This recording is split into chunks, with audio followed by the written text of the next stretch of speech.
और पुण्यात्मों, अब इस वीडियो के अंत में दास निवेदन करेगा सभी भाई बहनों से कि एक 57 मिनट की 2-4 दिन पहले एक ऑडियो आई है, इन लोगों ने भेजी है गुरुजी की करके।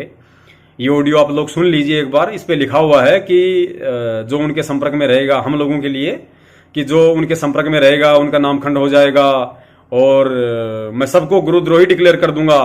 मेरे को लिस्ट बना के भेजी जाए, मैं उन सबको डिक्लेयर कर दूंगा गुरुद्रोही जो जो सत्सेवकों के संपर्क में रहेंगे। सर्व संगत से मेरा आदेश है कि जो भी कार्रवाई की जा रही है, जैसे कोई समागम मनाया जाता है या कोई और कार्रवाई हो रही है, ये मेरे आदेश से ये सब भगत कर रहे हैं, जिनकी जो मैंने कमेटी बना रखी है। इनके ऊपर विश्वास करो। अगर इससे अलग चलोगे तो तुम गुरुद्रोही में आ जाओगे। मैं सबकी डिटेल मंगाऊंगा, कौन कौन क्या क्या बकवास कर रहे हैं, उनको फिर मिशन से निकाल दूंगा। ताकि लिए खत्म हो जाओगे भगवान के दरबार से, समझ गए। जो कमेटी मैंने निर्मित बना रखी है वो मेरी सहमति से, मेरी आज्ञा से, मेरे से सलाह करके कदम उठाती है। ये अपने आप कोई भी कदम नहीं उठाते। जो भी कार्रवाई हो रही है ये मेरी हो रही है। अगर इनका कोई विरोध करता है तो मेरा और मेरे वीर भगवान का विरोध करता है। वो पाप आत्मा है, वो हमारे मिशन से बाहर निकाल दिया जाएगा। ठीक है, इस ऑडियो को सबको डाल दो, बता दो हरामखोरों को जो इस मिशन का नाश करना चाहते हैं। ठीक है जी गुरु, सच्चाई। तो पुण्यात्माओं, ये सतलोक आश्रम मैनेजमेंट वाले इतने घटिया है क्या? ये इतने लेजी, इतने सुस्त क्यों है ये लोग गुरुजी का कोई आदेश की पालना ही नहीं करते, नालायक। हम तो पिछले 4 साल से सुनते आ रहे हैं, लेटर भी आए हैं बहुत सारी ऑडियो भी आई हैं। 3 साल से हम सुन रहे हैं कि जो जो पवन के संपर्क में रहेगा, जो जो सत्सेवकों के संपर्क में रहेगा, उसको गुरुद्रोही घोषित कर दूंगा। उन सब की लिस्ट मेरे पास भेजो, मैं सबको गुरुद्रोही डिक्लेयर कर दूंगा। तो पुण्य, और ये 3 साल पहले भी ये ऑडियो आई थी, आप सबने अच्छी तरीके से सुनी होगी। जब मेरठ में हम लोगों ने कबीर परमेश्वर का प्रकट दिवस मनाया 2016 में, तो तुरंत ऑडियो आ गई थी कि वहां जो भी जाएगा उन सब की लिस्ट बनाओ और मेरे पास भेजो, मैं उनको गुरुद्रोही घोषित कर दूंगा। और 3 दिन पहले भी एक 57 सेकंड की ऑडियो आई है कि उनकी लिस्ट भेजो, मैं गुरुद्रोही घोषित कर दूंगा। तो नालायको, सतलोक आश्रम मैनेजमेंट हरियाणा वालों, तुम गुरुजी की कोई तो बात मानो।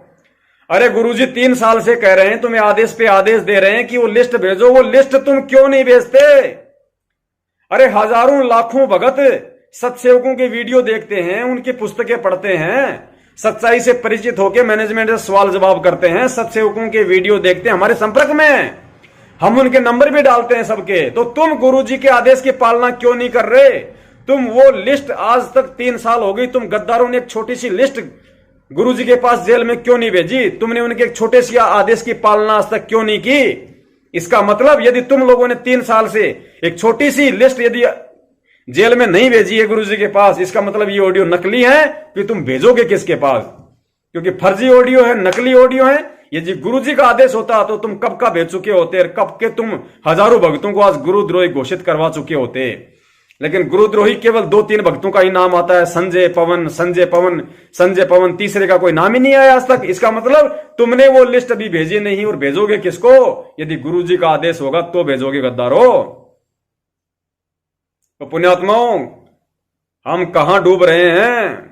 परमेश्वर कहते हैं, बेड़ा देखा जर्जरा उतर चले फड़क।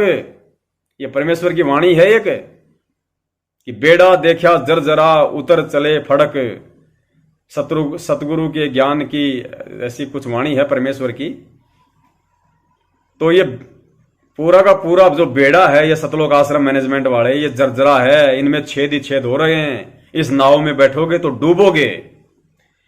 और दास निवेदन करता है, हमारा मकसद किसी ये सच्चाई बताकर संगत को हमारे पीछे लगाना नहीं है। और यदि संगत हमारे पीछे लगती है तो फिर संगत मूर्ख है। हम सत्सेवकों ने पिछले 4 साल से आज तक ना ही तो किसी भगत से 1 पैसा ज्योति का लिया, ना किसी भगत से 1 पैसा दान का लिया, ना किसी भगत से 1 रुपया पाठ का लिया, ना किसी भगत से गुरुजी के आदेशों की आड़ में 10वां अंश लिया। पिछले 4 साल से रोहतक में, मेरठ में हर महीने परमेश्वर सम्मेलन करवाते हैं, भगत मिलन सम्मेलन होता है। एक भी बंदा इस लाखों की संगत में से ये कह दे कि सत्सेवकों ने हमारे से पिछले 4 साल से 1 रुपया पाठ ज्योति 10वां अंश या दान के नाम पे लिया हो। तो वहां भंडारा होता है परमात्मा का, भंडारे में जो सहयोग राशि आती है वो सबके पुण्य बनते हैं, सबके सहयोग से होता है। और भंडारे की भी क्या स्थिति आपको बता देते हैं, भंडारे में भी कभी 2000 कम पड़ते हैं, कभी 5000 कम पड़ते हैं। यानी वो भगत भाई जो मेरठ वाले हैं अपने जेब से लगाते हैं परमात्मा की पुण्यात्माएं। तो पुण्यात्माओं, आज सत्सेवकों पे कोई लांछन नहीं लगा सकता 1 रुपये का भी कि हमने गुरुजी के आदेशों की आड़ में हमने किसी को लूटा हो ज्योति पाठ दान के नाम पे। कोई ये नहीं कह सकता कि हमने गुरुजी के आदेशों की आड़ में संगत को कोई आदेश दिया हो, हमने संगत को भ्रमित किया हो। हमसे परमेश्वर सच्चाई बुलवा रहे हैं, हमसे परमेश्वर वो करवा रहे हैं जो परमेश्वर ने करवाना है। क्योंकि पुण्यात्माओं, इस सेवा के लिए केवल कुछ ही आत्माएं निमित्त बनती हैं, सब आत्माएं निमित्त नहीं बनती हैं। ये सबके अपने अपने भक्ति संस्कार होते हैं। ये उसी को समझ में आएगा जो युगों युगों से परमेश्वर के शरण में रहता हुआ आता है। पुण्यात्माओं, विचार करो, एक किसान होता है, साल भर तक खेती करता है। जब फसल निकालने का समय आता है, जब वो 10 क्विंटल गेहूं निकाल लेता है अपने खेत में, अपने घर पे लाके पटक देता है 10 क्विंटल गेहूं, उसके बाद उस 10 क्विंटल गेहूं में से वो 50 किलो गेहूं साइड में रख लेता है, अच्छे अच्छे क्वालिटी के मोटे मोटे 50 किलो गेहूं 10 क्विंटल में से निकाल के साइड में रस्सी लगा के रख देता है। किसी को हाथ भी नहीं लगाने देता। क्यों? उसको पता है कि ये बीज है और अगली बार जब दोबारा से मैं गेहूं की फसल करूंगा तो इसी बीज से मुझे वो फसल करनी है, क्योंकि उत्तम क्वालिटी का बीज है, अच्छी पौध इससे पैदा होगी। तो पुण्यात्माओं, जब परमेश्वर लाखों को नाम दीक्षा देते हैं ना, तो उनमें से कुछ बीज होते हैं उनके, उन बीजों को परमेश्वर, उन अच्छी आत्माओं को परमेश्वर अलग से उनकी छटनी कर लेते हैं। क्योंकि परमेश्वर ने अपनी उन आत्माओं को उस भक्ति मार्ग पे निमित्त बनाना होता है, संदेशा दिलवाने के लिए, आने वाले समय में भक्त आत्माओं के लिए एग्जाम्पल कोड करने के लिए वो परमेश्वर बीज रूप में कुछ आत्माओं को रख लेते हैं। आज हम सब परमेश्वर की आत्माएं, आज हम सबको इस भक्ति मार्ग पे टिकाए रखने के लिए, हमारा विश्वास दृढ़ बनाए रखने के लिए, हम कोई गलती ना करें इसलिए हमें जागरूक करने के लिए, हमें चेताए रखने के लिए परमेश्वर ने हमें कुछ भक्त आत्माओं के विशेष एग्जाम्पल दिए हैं। मीराबाई जी के, धर्मदास जी के, नानक जी के, मलुकदास जी के, जीवा दत्ता जी के, और कौन से 2 भगत थे जिनकी परीक्षा हुई थी, अर्जुन सरजुन जी। यानी ऐसे बहुत सारे भगत हैं जिनके किस्से कहानी हमें परमात्मा सुनाते हैं बार बार। क्यों सुनाते हैं? वो परमेश्वर के बीज थे, परमेश्वर ने वो एग्जाम्पल कोड किए थे। आज उनकी कथाएं सुन सुन के हम इस भक्ति मार्ग पे जागरूक हो रहे हैं कि जो गलतियां उन्होंने कर दी या जो बातें उनके साथ हुई हैं वो घटनाएं हमारे साथ ना हो, या जो लोग जिस तत्व ज्ञान आधार से वो लोग चले, नानक जी थे, दादू जी थे, जितने हिसाब से वो चले, जितने बच के वो चले, जितनी गुरु की मर्यादाओं में वो चले, काल के जाल से बच के वो चले, तो आज वो किस्से हमें सुनाए जा रहे हैं ताकि हम भी उनके तरह ज्ञान को आधार बना के इस भक्ति मार्ग पे चले, हम बचें काल के जाल से। तो वर्तमान में जो सत्सेवक हैं जिनको परमेश्वर ने निमित्त बना रखा है इस भक्ति मार्ग पे मैनेजमेंट वालों के पाखंड की पोल खोलने के लिए, पुण्यात्माओं, ये सारे के सारे बीज हैं और इन बीजों को परमात्मा ने अलग से छांट लिया है, छटनी कर ली है। बाकी वो किसान कुछ को बेच देता है, कुछ को खा लेता है, लेकिन बीज को ना खाता है, ना बेचता है, ना किसी को हाथ लगाने देता है, सुरक्षित जगह पे रखता है। तो पुण्यात्माओं, आपका सौभाग्य है यदि आप सत्सेवक हैं तो, और उन आत्माओं का सौभाग्य होगा जो ये सच्चाई स्वीकार करके और केवल संत रामपाल जी महाराज जी के तत्व ज्ञान को आधार बना के आज से चलना शुरू कर देगा। जो सत्सेवक की लिस्ट में आ जाएगा, समझो वो परमात्मा का बीज है। इसके अलावा हम तो 2 कौड़ी के जीव हैं भाई, हम तो दास हैं परमेश्वर के, गुलाम है, कुत्ते हैं, हमारी कोई औकात नहीं है। हमें अच्छे से पता है, परमेश्वर ने ज्ञान देके अच्छे से बता रखा है।